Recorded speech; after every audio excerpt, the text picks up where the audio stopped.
Baik, Assalamualaikum warahmatullahi wabarakatuh. Perkenalkan, nama saya Nurmala, NIM C01221126, kelas manajemen D. Di sini saya akan menjelaskan tentang jenis-jenis dan perhitungan rasio keuangan. Adapun inti dari pembahasan kali ini yaitu pengertian rasio keuangan, yang kedua jenis-jenis rasio keuangan, yang ketiga manfaat rasio keuangan, dan yang terakhir metode analisis rasio keuangan.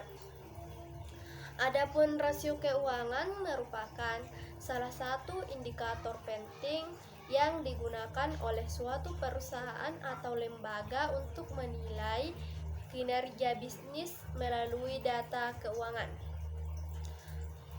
Selain untuk mengukur sehat atau tidaknya suatu keuangan di suatu perusahaan, rasio keuangan kerap kali dijadikan sebagai acuan dalam mengambil keputusan dan mengevaluasi kinerja yang ada. Di samping itu, rasio keuangan turut menjadi salah satu data yang penting dan diperhitungkan baik bagi investor maupun calon investor.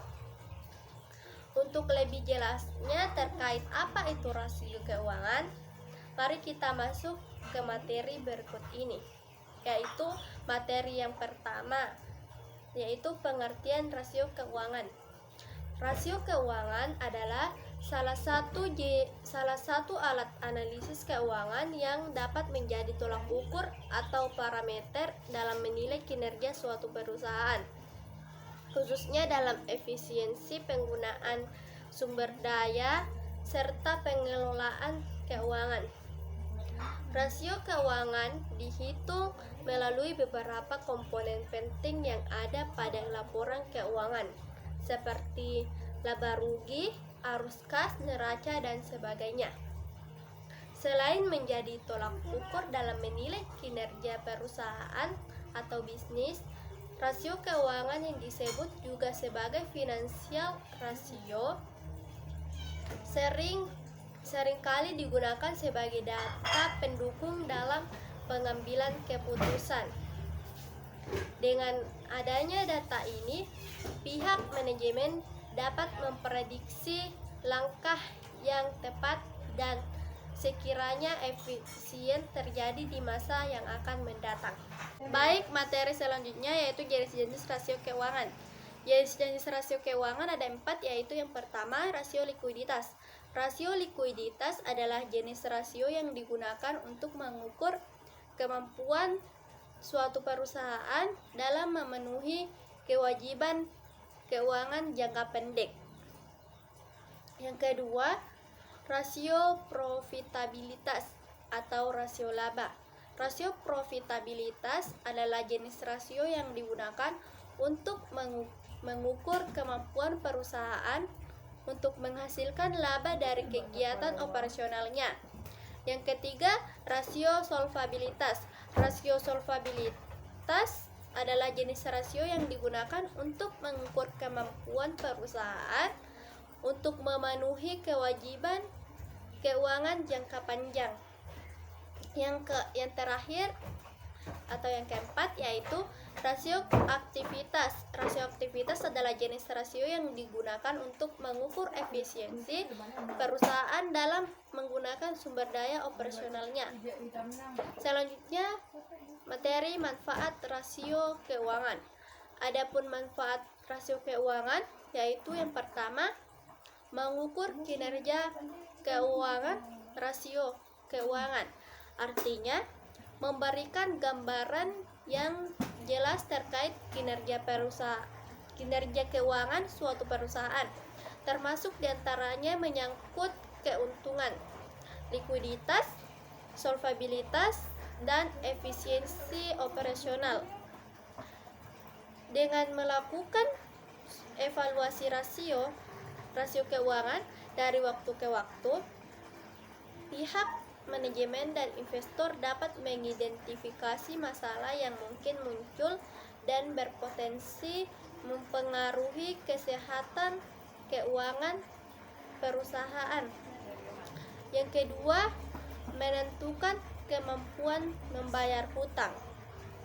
Artinya, salah satu jenis rasio keuangan seperti rasio solvabilitas memberikan informasi tentang kemampuan perusahaan dalam membayar kewajiban jangka panjang. Salah satunya tentu saja utang. Dengan melihat rasio ini, pihak manajemen perusahaan dan investor dapat melihat risiko keuangan yang ada.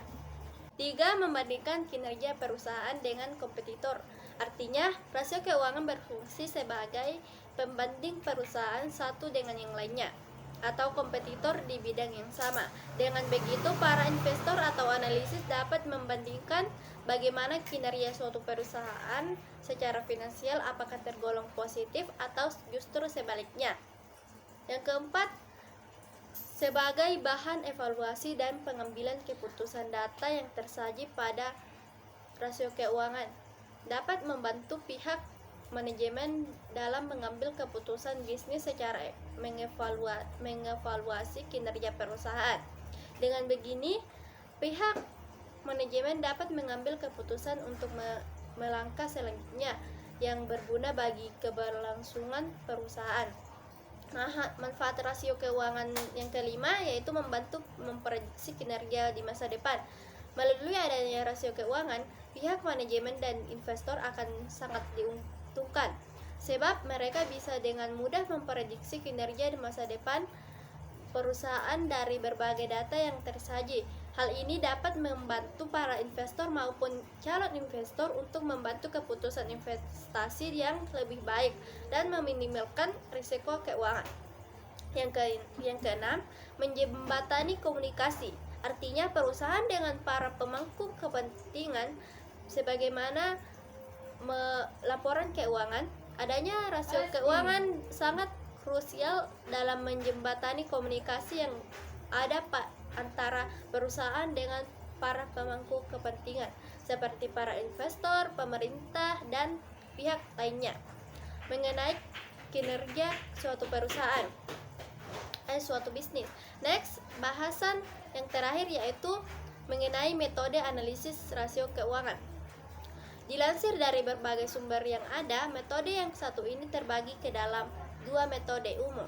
Yang pertama yaitu analisis common size, kedua time series dan forecasting. Metode analisis common size bekerja dengan cara membandingkan perubahan yang ada di berbagai pos dengan jumlah aktiva, pasiva, dan penjualan.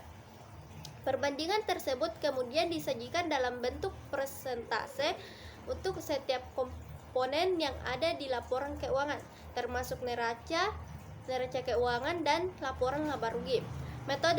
Melalui metode analisis ini, suatu perusahaan dapat memperoleh informasi mengenai relativitas aktiva lancar terhadap aktiva tetap dan relativitas perusahaan terhadap modal atau struktur modal. Selanjutnya, analisis common size dapat digunakan untuk membandingkan laporan keuangan dari satu periode ke periode lainnya. Begitupun juga dengan membandingkan kinerja perusahaan dengan kompetitor. Yang kedua yaitu analisis time series dan forecasting. Sesuai dengan namanya, metode analisis yang satu ini digunakan untuk memprediksi kondisi finansial di masa depan dengan melakukan perbandingan data keuangan dalam periode tertentu.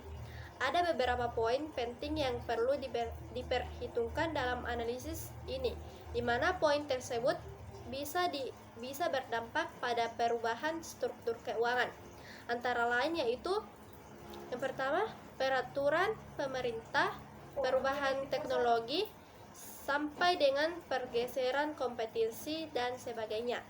Baik, itu saja yang dapat saya jelaskan mengenai rasio keuangan, dan adapun kesimpulan yang dapat saya ambil yaitu dalam memulai maupun menjalankan bisnis dibutuhkan tekad yang kuat serta strategi yang matang. Salah satu hal penting dalam keberlangsungan suatu bisnis adalah modal usaha.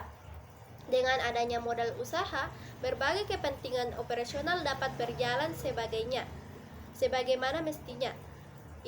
Itu saja yang dapat saya jelaskan Lebih dan kurangnya mohon dimaafkan. Wassalamualaikum warahmatullahi wabarakatuh.